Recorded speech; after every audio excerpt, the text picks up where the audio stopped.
Accueilli par des milliers de Gambiens, Adama Barrow a regagné, comme annoncé, son pays en provenance du Sénégal, 5 jours après le départ en exil de son prédécesseur Yaya Jammeh, désormais en Guinée équatoriale, marquant ainsi l'épilogue d'une crise à rebondissement. Le nouveau président de la Gambie a promis de se mettre rapidement au travail.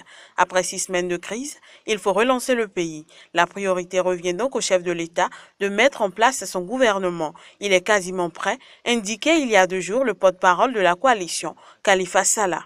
Ce gouvernement va devoir auditer tous les ministères, savoir dans quel état sont les caisses du pays. Le système Jammeh était très opaque, la nouvelle administration gambienne va devoir le disséquer. Autre priorité annoncée en début de semaine, libérer tous les détenus qui ont été emprisonnés sans jugement, libérer aussi les détenus politiques. Au niveau de la sécurité, Adama Barrow devra prendre le contrôle de l'armée et en faire une armée républicaine, alors qu'elle a été durant 22 ans au service d'un seul homme, Yaya Jammeh. Les Gambiens veulent la démocratie. Le chef de l'État revendique une nouvelle Gambie plus libre, plus juste. Adama Barrow doit désormais tenir son pays, éviter les fractures au sein de la population, transformer concrètement ses promesses de campagne en actes concrets.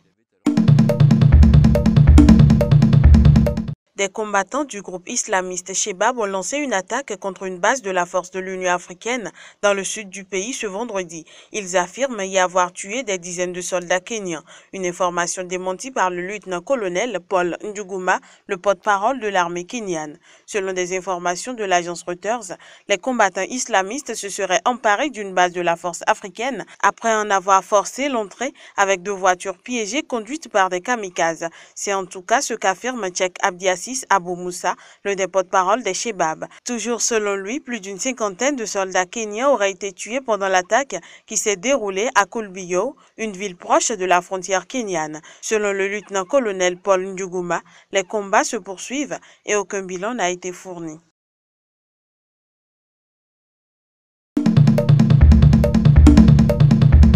A nation without borders is not a nation.